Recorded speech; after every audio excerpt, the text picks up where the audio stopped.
Hello, YouTubers and all those who happen to watch. Hope you guys are all doing very well. Again, I'm using the direct uploader just to get it straight up here on YouTube. Again, dealing with awkward arena, as I like to call the camera that does not like to work. Wherever the hell I just put it over there. And, alright, so I got a couple pickups here nonetheless for you guys, and I'm a little bit tired, so if I slur or anything like that, it isn't because I'm specially challenged. Well, kind of am. But it's because of the fact that I'm just really freaking tired. I've been job hunting all like a madman yesterday, so now I'm just kind of like 3 hours of sleep, go. So, alright. First I want to share with you guys a couple pickups I've gotten today. And as well as a little bit of something that happened as well today, which is something that happened quite a bit at a local Target here. So, alright. First things first, I got a pack. This is a 15 card booster pack for the Return to Travnica. I'm going to say that, and that's probably going to be absolutely how it's not pronounced. Which it don't matter. I mean, everyone says it a certain way as long as people get what it generally is. This package right here came with a booster pack inside, which I love the design of this. It's kind of clever. It helps protect against people bootlegging these things. And even though the plastic cases are just as fine, I do like the fact they use cardboard and recyclable material, so it's a lot easier on the eyes to throw in a recycle bin and get it processed that way. Do not backstock. Alright, I won't, I guess. And what comes inside is this booster pack. 15 cards. I do not really collect magic cards anymore. I really don't as much as I used to. I was very compulsive with it back in the day. Like, I almost collected that more than I collected games, which was pretty wild. It was an obsession because I was competitive with my friends at school locally, and it was a really fun activity. Again, I went into the story dozens of times with you guys. Probably don't give a damn. The fat packs. Oh, jeez. The allowance I used to spend on those. Whew. Anywho.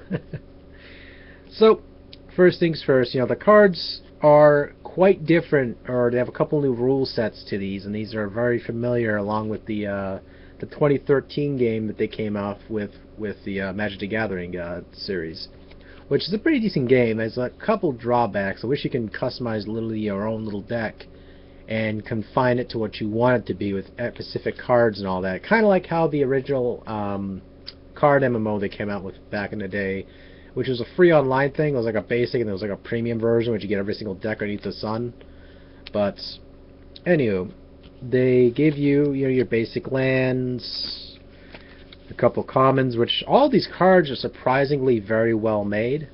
I'm not talking about quality-wise. I'm talking about the artwork, and there's also the abilities these things do. Enchant creature, character does not untap during its control's untap state. So, say for example, someone played a card or something on you and during a turn, like an artifact or something like that, there's a glare. This card will practically be able to keep it so it permanently stays tapped, so it's pretty much a useless card to them. But again, I'm not here to explain cards to you too much. I'm just here to give you the general basics, and I'm very impressed with these new cards. I mean, at first I was kind of skeptic. I was like, they're fucking overpowered. Then I looked at them again, it's like if they're all really that overpowered, they will complement older card sets as well as older cards in general and just pretty much beef up your decks a lot more. So it was sort of that bias where I was like, I don't like them, I like them, that kind of thing. And these instant cards are freaking brutal, jeez, crow. You have the classic Sunsphere Griffin, which that's always a given. And weirdly enough, they actually give 2 rare cards. I think they give like a rare foil as well as a rare, general rare card. Which they gave me an enchantment, I believe that is. Yep, an enchantment. And a foil rare, which is of the Chaos Imps. Which they also feature this card as well in Magic the Gathering game, which I was playing that recently with a couple of friends, and very fun decks. A couple of them are very cheap. Like, they just use literally one deck to beat everybody else out. That's pretty much all there is. There's no skill behind it. There's no, thought patterns behind it. You just play the damn deck. That's it. And you win. It's like, play to win. But picked up some new cards. I'm going to look this up on eBay because I just like pricing my cards. I mean, I don't like selling my Magic cards at all. I mean, I like collecting them. I'm an impulsive collector with these. That's why I had to stop as well. I mean, not only have I not found anyone to play with locally, I found myself collecting cards for no damn reason. That's how it is. People look over my shoulder going, "You play all those damn games for no damn reason." I played all those games for a damn reason. Now they're sitting there as a reminder of I played those damn games for a reason. Well, actually, a couple of them are a pile of shame, but shut up. No. But okay, we'll put that aside here. And I also got a Famicom game in the mail, which is quite exciting as well, because this is a different box. I never really seen this before for these games. I'll show you to you in a moment. So the story here I'm going to break down for you, and this is something I got at Target today. My family, of course, wanted to see this along with me, so we all decided to pick this up. And this is Snow White and the Huntsman on Blu-ray. So we get this, we take it home, we're touching our nipples, we're excited. My mom and my brother don't really want to watch it right now, so I was like, alright, I'll watch it up in my room then. They're like, alright, here. So they hand me this, I go upstairs, I sit down, I rip open the shrink wrap, and this was shrink wrap, guys. This was purely shrink wrap when I originally got this beforehand. And I was about to record a video until they told me I had to go out somewhere, so I was like, ah, god damn it. So I went off and went to go do whatever. So, open it up, look inside, and lo and behold, there was like 2 blank CDRs faced like this. This is not the same exact Memorex brand, but however, it was a Memorex brand similar to this for the CDR, but it was like one of the modern designs for this. This is the old school one with my flute music, which I used to listen. I listen to it when I go to sleep. It helps me sleep better. And as you can see right here, it comes with the 2 DVDs and Blu-rays. Not 2 of each, but you guys get the point. The set here. However, when I originally got the first time we went over and got that, they were literally like this. They were placed in like this. So I'm half awake right now, so I'm using zero logic here to think about what generally happened in this situation, which generally one of the employees at the company probably bootlegged the discs and sold them on eBay, just the discs, as they would say. And this happened a couple times at the local Target here. This has been recorded that this has happened before, so it wasn't me just trying to bootleg the discs. And what happened was, I guess apparently somebody bootlegged the discs while they were processing these, because I think they have like a sweatshop or something like that. I usually thought that they had a machine put these discs in the things, but probably it's done by humans to keep the work rate up. I don't freaking know. So they pretty much have people put the insert, which was the ultraviolet content, ultraviolet cloud service code in there. And it's interesting to know this because I go and open the damn thing up. There's 2 of those CDRs facing up at me. So I'm thinking they're double-sided DVDs and Blu-rays. I'm just thinking, oh, they have double-sided Blu-rays? You know, my herpaderp meter's going into overdrive. I'm just half awake. I'm just like droopy. Because earlier I had to go down and go to the health insurance place. So I'm just like really out of it. I'm just like, you know, just like I look like a half-awake stoner. I'm just like drinking coffee like a madman, peeing like crazy. I'm drinking so much liquids. I'm just like, oh. So then I think about it. I take the disc out. I look at it. And I'm like, this is a CDR. What the hell? So I'm just like looking at the 2 discs which are blank. There's nothing on them.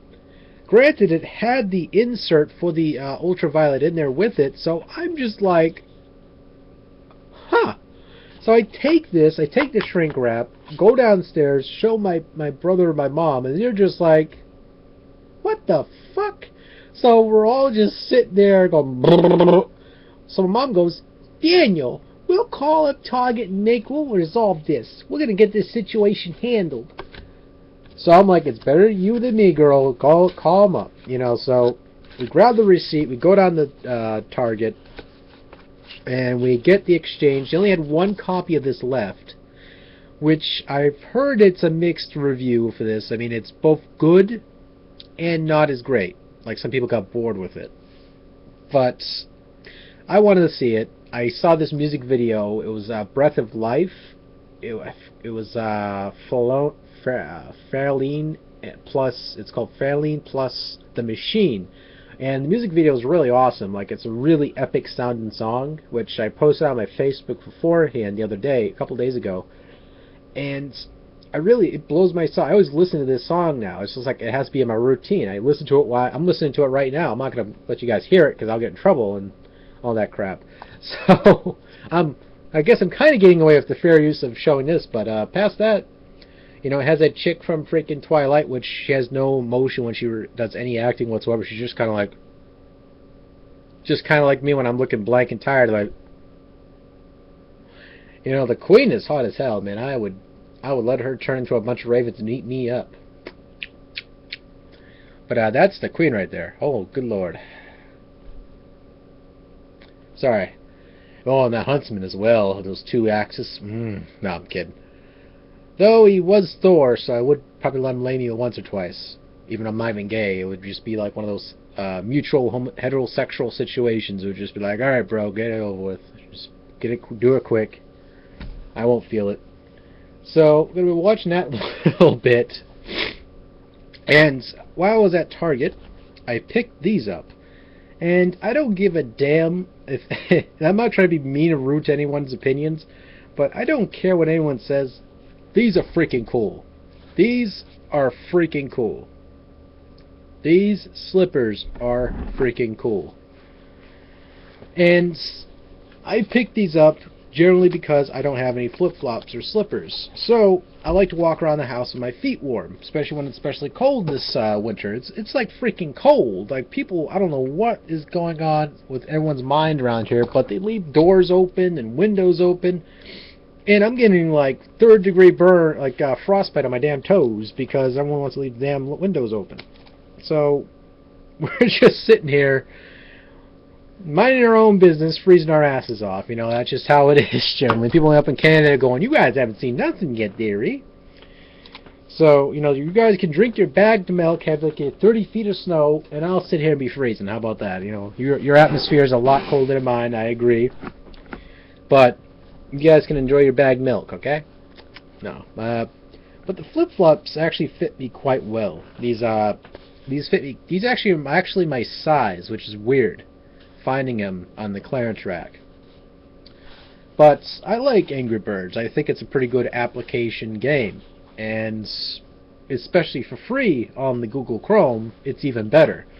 At first, I was very skeptic about the game. I was like, oh, it's one of those goddamn cutesy games. So I started playing it, and I enjoyed the hell out of it. So therefore, now I'm sitting with you here with the Robin Bird on my feet, keeping my toasties warm. So for all you folks who do not like Angry Birds, I respect your opinion. But sir, I'm going to wear my flip-flops and stay warm. You sit there in your cold... No, I'm kidding. But anyway, guys. Last thing I want to show you is... my nose is itchy as hell. See, this is a terrible thing with having a beard or growing one. It gets knit. It's like your nose hair in this right here, this ugly trim, wants to accommodate each other. They want to talk to each other. So they start going, let's make a dreadlock right here, so that way, whenever you comb it, it hurts like hell. Even though I keep this, you know, I kind of go, you know, comb it a little bit to keep it proper. I mean, even though there's like one spot right here kind of looks like it's missing because it's like the hair is so white and thin that you can barely see it. So it's like, I have to go in there and trim this and make sure it's all like that. I'm talking too much, aren't I? I have so much energy because I drink like freaking... I don't know what it is. My household has so much caffeine in it, I could probably supply a freaking small third world country right now. Like, I can probably put nuclear power into that country with all the energy I have in me right now. And it's just ridiculous. Anyway, see, I'm going off topic because I'm just so... my mind is going 50 million miles per hour right now because my brain's stimulated by caffeine. Good luck trying to understand me, that's all I can say. So, okay, this Famicom game here isn't very rare at all. It's very common. At least I think this is very common in the side of that world that is called Japan. However, the case of this was very intriguing. I was very intrigued by it. I looked up gameplay for it. It looked fantastic. I love these style platformers. The graphics are just like, that's all you can say about it. It's gone a couple times. I'm not even Italian to have to do that. I gotta pretend like I just put salt in a boiling pot of water with some spaghetti and went just for the hell of it. And people were like, I want some spaghetti now. I bet you someone in that who will be watching this video would be like, I want some pasta. Let me go get me boil some pasta. So, as you can see right here, this of course is made by Taito. And this is the case. It's like a little plastic case. And this, I believe this is from Play Asia, not Play Asia, but Play Japan on eBay. And it's a hard case. And this is just freaking wild. Like, look at that. This, it looks a lot. This is the main reason I also got this, because it reminded me a lot of the Neo Geo hard cases they had for their games, except this is like super freaking small. As you open it up, it has the game welcoming you inside, and it has the manual included, which is a really tiny, quirky little key piece, I would say. The artwork in this game is very simplistic. The manual is in color. It features the rules in some sort of kanji I cannot understand, but I generally know the game anyway. I try a little bit on an emulator. And give you guys a little bit of a zoomie. There you go. Here's a zoomie. And as cliched as it has the Taito symbols and the some of the blocks, and it explains the game quite well in its own special, unique, special kind of Grindcore X, Vogue Chronica X, and 3 sorts of kanji. And it teaches you how to play it. And it's a lot like Bust-A-Move, but exception to it's like a hybrid of Tetris meets Bust-A-Move, which is that old, that very cute arcade game that came out a while back. Then it got ported to consoles, and it's one of my favorite. It's one of those favorite puzzle games of mine. Exception to the favorite of all time to me is Fire Nights, which I'll never shut up about that game. I think it's the terrible thing to waste, I think. So, yeah, cute little manual, and I'll show you the cartridge real quickly. For all those who have never seen a Famicom cartridge, even though I show them several times. And this is actually kind of cool. Somebody wrote in Japanese on here, or some kanji on the top here, with the little, because of how the cards don't have any labels on the top here, they actually wrote the name, I believe, in kanji. So Flip Pool, as you can see by the cartridge, is actually written up here. A little rusty. But that's just, I want to keep that there because that's just awesome. That's just unique. And I can easily pull it off right now because the sticker on, the tape on this is really not adhesive anymore. It's very loose, but I'm going to leave it on there anyway because it's something easily can be removed, but at the same time it just sort of adds depth to the history of this cartridge, and I think that's awesome. So I'm just going to leave it on there. And they have the Taito symbol on the bottom right of the cartridge popping out there. Has the name of the game, which it isn't super exciting for a Cube game, but it's certainly a fun game. It's definitely something I think they should probably republish some point in the future and try to revision it for modern applications, or the 3DS or something like that, because it's a pretty good game. It's not great by any means, but it's definitely a pretty good game. And you have Taito popping out again in the back. So it's a really stylish, simplistic cartridge, which I love it. I just love the look of this cartridge. I don't know what it is. I mean, some people can look at it and go, okay, it's an orange and black cartridge, so freaking what? Touch my nipples. So I don't know, but it's just awesome. It's just one of those unusual things you see, and it's a culture shock seeing that we got these cardboard boxes with the Nintendo cartridges we got, and these guys got like these super freaking cool things from hell. It isn't because it's something different from what we had, it's just generally freaking cool. Shit, I wish I had my freaking Nintendo cartridges looking as small as these, like the Sega Genesis ones. Would have definitely stood out. I mean, it would be, you had your choice between the smooth, circular looking cartridges, or you had your choice between the square looking cartridges for the NES and the Genesis when they were competing or combating with one another. Even though the Super Nintendo later on came with these big, massive, AES Grindcore, X Veronica, X Grindcore, X Grindcore, X cartridges they had for the Super Nintendo, which was massive cartridges, which contained a lot of content and a lot of great gameplay. Do not get me wrong. All three consoles in themselves, I said consoles, didn't I? Consoles, excuse me, all had their great gameplay. A lot of the exclusives for the Famicom only, which is the Japanese Super Nintendo. I just said Super Nintendo, didn't I? Nintendo were great games in themselves. But again, I will sit here and touch my nipples countlessly, as I will say. Pick this up. I'm very excited to play it, and I'm going to try it out probably for the Worth the Universe channel. And have some gameplay for this up probably tomorrow, because I need a nap really badly or I'm going to pass out. Because the caffeine's slowly starting to drain out of my system, and I'm feeling it.